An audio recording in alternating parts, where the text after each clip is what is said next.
Hello and welcome to the Sisters for Fitness Wellness Show. I'm Stephanie Gaines-Bryant. Our guest for today is Maria Robinson. She's the Executive Director of Camp Amazing Grace. Camp Amazing Grace is part of the Episcopal Diocese of Maryland's Claggett Center. Our second guest is Miss Danica Crowdy, and she is a camp participant. Welcome, ladies. Thank you. So tell us about Camp Amazing Grace and exactly who does it cater to? Tell us about the camp. Camp Amazing Grace is a ministry of the Episcopal Diocese of Maryland. It's based on the book of Hebrews, visit the imprisoned as though you were in prison. It's Paul's letter to the Hebrews. And it caters to children of parents known to the criminal justice system through incarceration, through pretrial, parole, probation, and we found that these children need extra family, and that's what we consider ourselves, part of the global family to help children. What made you guys, what made the Episcopal Diocese develop this type of program? What did you see the need was for the state of Maryland? Well, initially the program started in 2006. It came out of General Convention of the Episcopal Church, and they talked about different camps and how do you do ministry, and how do you do urban ministry and suburban ministry, just how do we impact children's lives. We don't necessarily say they have to be Episcopalian, but we have a duty to impact the lives of children. You fell into this position as executive director in a quite unique way. Tell us about it, because your background is in social work and you were about to retire. Yes, I was about to retire. I went to this workshop, and it was about 6 sessions on prayer and spiritual practices. And my thing was, okay, I'm going to retire. So, hey, God, what you want me to do now? And it was like, you know, you pray and you wait for the answer. During the course of the class, there was a young man in the class who said, well, you know, the diocese has Camp Amazing Grace. And I'm like, so why are you telling me? And he said, well, they're at a crossroads. And I said, so what do you want? He says, I just want you to go to this meeting with me. And it's on Saturday, January the 15th, which happened to be Martin Luther King's birthday. He said, and you come to the meeting. I went to the meeting. They told me what they had done. I said, I'd like to help, but what is it? What is it you'd have me do? And they said, you can, you know, a voice from the other side of the room came from Canon Shepherd. She says, would you like to be the executive director? I said, whoa, let me go home and think about this and pray about it. That was the 15th. By the 1st of February, It was meant to be. it was goodbye state, hello camp. And it's been like that ever since.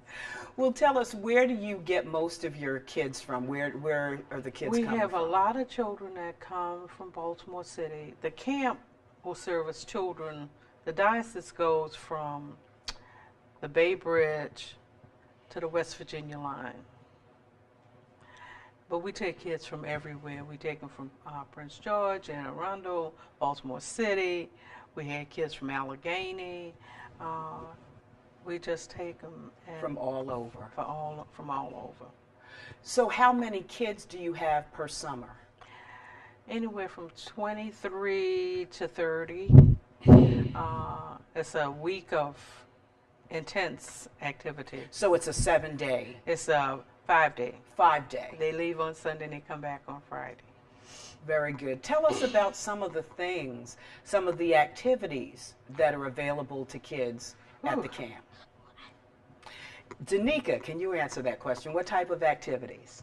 So when we go to the swimming pool, we could make bracelets, friendship bracelets, and we go canoeing, and fishing is very fun. So you guys do a lot of things, from arts and crafts, lots of physical things such as swimming. About the ropes You course. said, and Oh yeah. the tell me ropes about that. course. It was very challenging for me, but the other kids got it good. Okay, okay. And so how long, Danica, have you been participating in the camp? 2 years. And do you meet lots of friends there? Yes. Very good. So, and you're from the Maryland area? Yes. Very good. How do you think the camp has helped you? Very much with my friendship skills. So you've learned how to deal with other kids. You've learned how to maintain or develop relationships with other kids. Very good.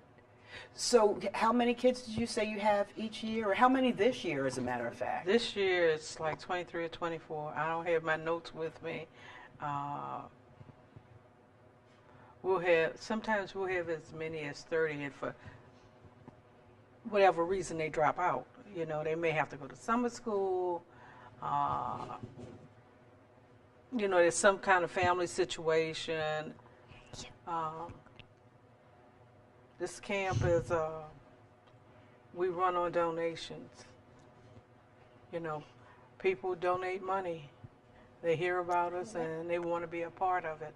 And they donate money, they donate time.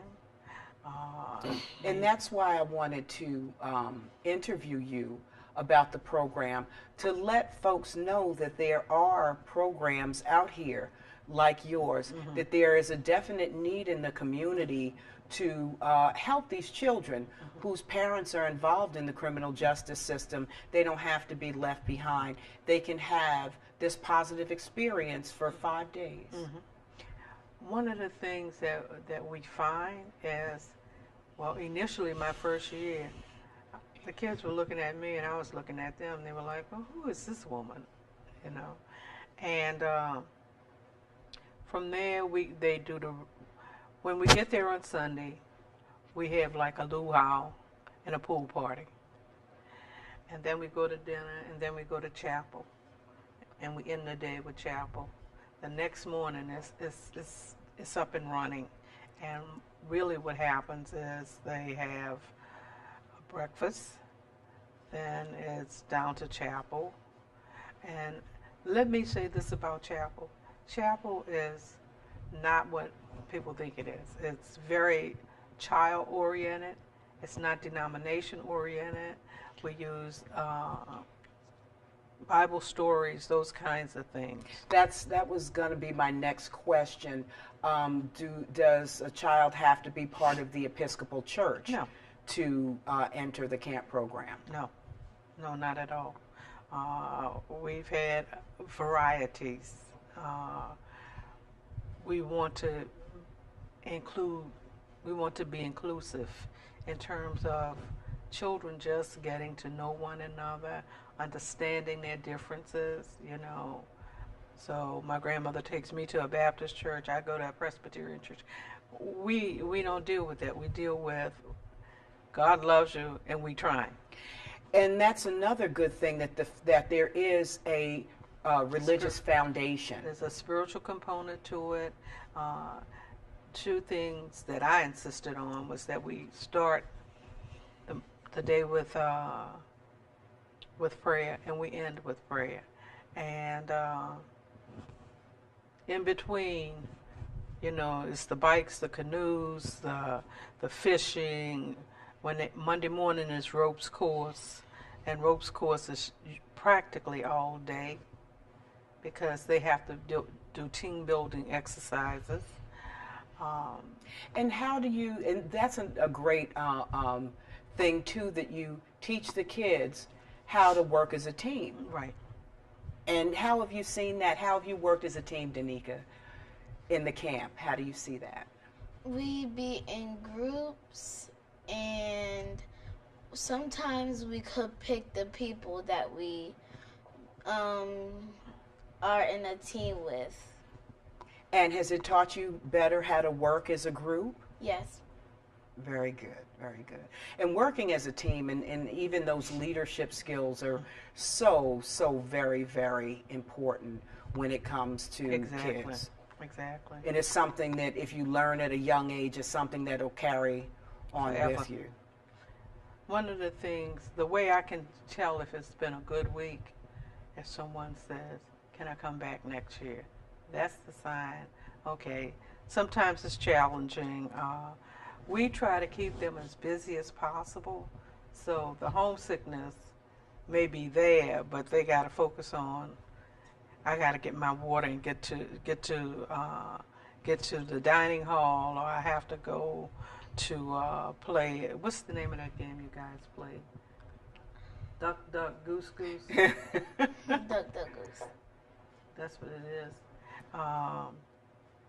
Or the boys, we let them burn off extra energy playing basketball or something like that. Well, what is the makeup of the kids? Is it mainly, is it a good blend of male and female?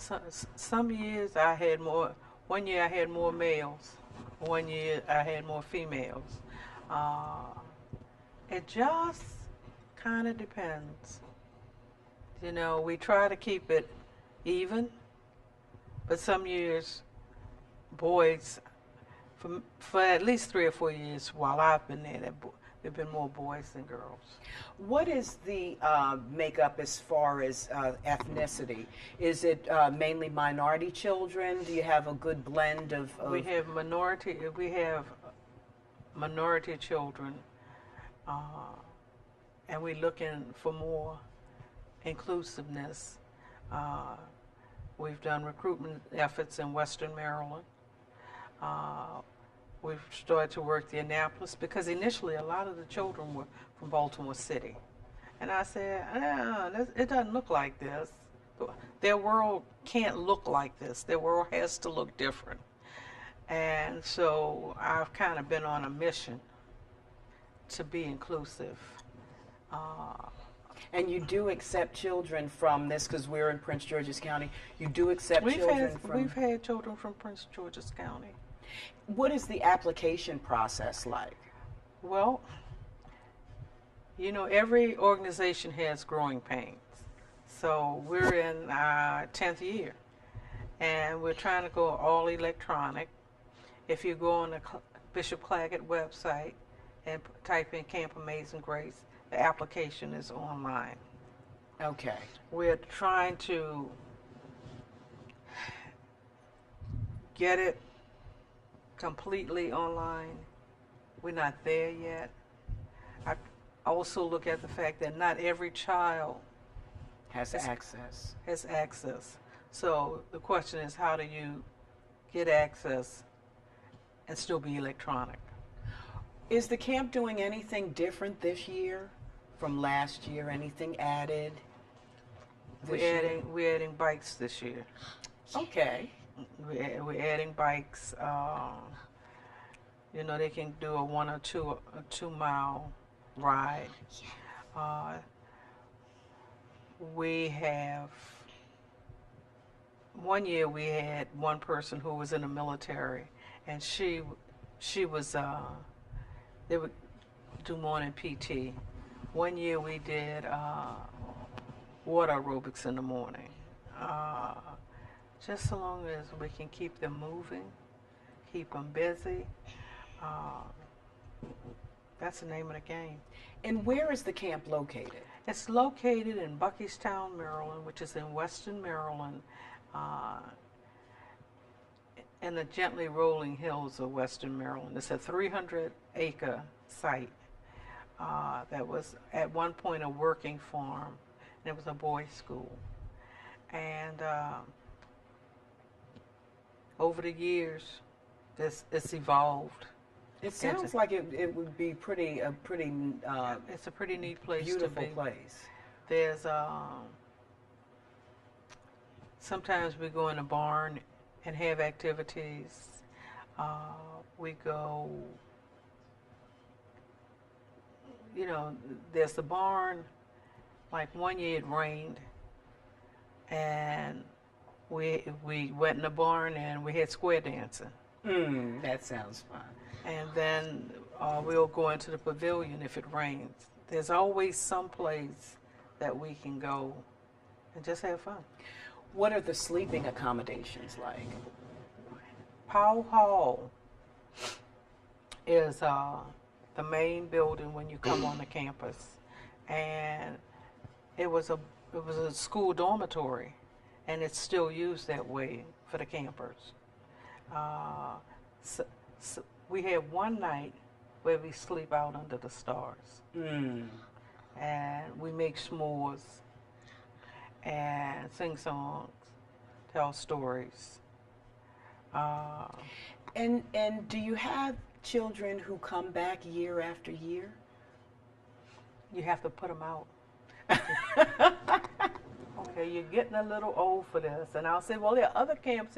They say, but it's not Amazing Grace. I said, it's going to be fine. And so on the application, it may say 8 to 11 or 8 to 12. But because of the way the school system is structured, you know, and you have to be a certain age by the 31st of August or the 1st of September, you run into, well, they come back. And finally I said, y'all need to go to the other camp. Danica, do you look forward to coming back year after year? Yes, Why? because I love being there and I love playing there and being at that camp. It's one of my favorites. Oh, very good, very good. And so the children who have gone to the camp year after year, and of course they eventually do age out, how do you think that's affected them for the rest of their lives? Well, I've got one who wants to come back this year and be a junior counselor, so he understands the concept that you have to pass it on. You have to come back and you have to give. Okay. I've got two who called me and said, well, I can't come because I have a summer job. I have, the kids are doing well in school. And that is what we need to get out of this, that when they do leave the camp. They leave with a backpack, and in that backpack is all of the school supplies for at least the first 3 months of the school year. Right now at St. Philip, I have stuff in the kitchen for s'mores and that kind of thing. I also have lots and lots of spiral notebooks, tablets, pens, pencils, markers, glue sticks, all of those kinds of things, so that their school year will start off with a bang. Exactly, because when the kids don't have what they need, and you know this as a social worker, when the kid is starting off the school year and they don't have the things they need, that's not a good omen for what the year's going to look like. Many of them, you know, they get their things, and one year I forgot the backpacks, and they came back and said, well, where are the backpacks? And I was like, we don't have them this year. Because they were in Baltimore at the diocese, and I don't know how they got left, but we had a makeshift kind of situation where we were able to get pens and pencils and that kind of thing. One year we took the children to the petting zoo, and they're gonna, you know, get corn. We kept saying, well, come on, you gotta go over to the animals. And then it was like, come on, we on a time frame, and they're like, oh, this is kind of neat. But I said, we have to get back to dinner. The counselors are wonderful. Danica can tell you about the counselors. Well, tell us about the counselors. They're always nice, and they love playing with us and doing activities, and they love drawing with us, and they always, always are nice. And I love that about the counselors. So most of the counselors are teenagers and former. Some of them were college kids. One person who her name is Spencer Hatcher, she's been going to CLAG, and she wasn't at Amazing Grace since she's about 12 years old. And every year she comes back. She went to college, came home, her mother says, you know, I tried to get her to have other jobs, and that's all she ever wanted to do was be there. So much so she's going to be ordained in September. So, like you said, the key is giving back. Mm-hmm. And it sounds like she's a child who is definitely giving back. She's a young adult now, a grown woman. She has graduated college, she finished seminary, and she's on her way to doing some other things. And that's her story. And she did some work in an alternative school. She taught for a while. And she did one of her internships at San Quentin in the prison in California, because she went to seminary in California. And I'm just always amazed. Every year it's something new. You know, I learned something new. You know, I'm supposed to be retired. Yes, you are. But you know what? It sounds like it just wasn't meant to be. Yeah. Sometimes it's like, okay. And normally we have it the second week in August, and we're early this year. It's like, okay, let's ramp it up. So we'll see. Now, at the beginning of the program, we explained that Camp Amazing Grace is for children whose parents are involved in the criminal justice system. And you've talked a little bit about some changes that you've seen with some of the children. You said some of them want to come back as camp counselors, but they can't because they have jobs. What are some other success stories that you've seen with the kids who have come out of this program? One of the things, the myth that the media gives is that because one person is in the family is known to the criminal justice system, you know, people look at the whole family. And particularly in minority families, those grandmothers and those mothers hold tight and keep it moving. And, you know, they want more. They're always looking to explore more, for the kids to be just the best that they can be. And so what I found, families are families are families. Yes. And that's all there is to it.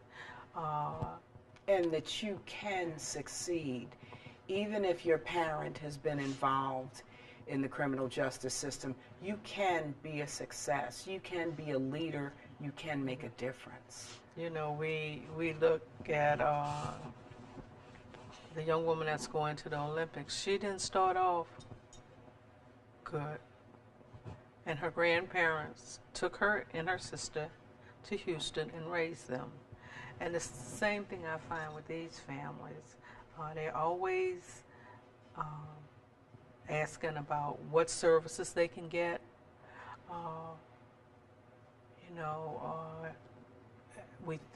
Should we put them on medicine? I said, all you got to do is go to the doctor and go to the social worker. Not me, but and one of my, two of my young people, their father was dead, and then their mother died, and they were really kind of interesting. Yeah, I met the mother, and the one thing she did is she didn't have a whole lot of money. She would say, you know, they get to a point where they want to see everybody with these fancy clothes.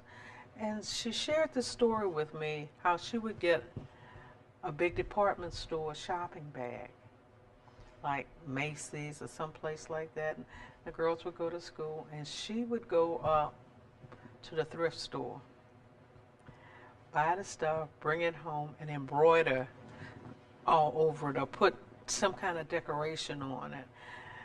And so what I found is that the girls that tended to be kind of artistic, and that was their influence. They're doing well. Wonderful. Danica, how can you encourage other kids to go to Camp Amazing Grace? What can you say that would make kids your age? And how old are you, if you don't mind my ask? 9. How would you encourage other 9-year-old girls to come to Camp Amazing Grace, because it's the place to be?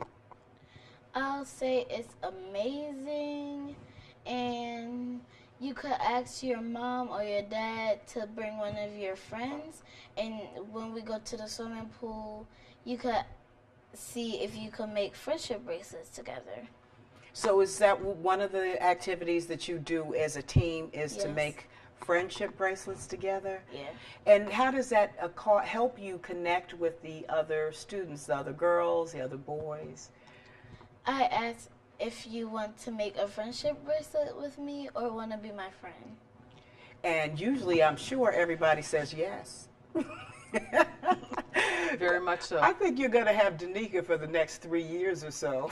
I believe so. She's really, I can't, when she came, she looked around and it was like, oh boy, here I am.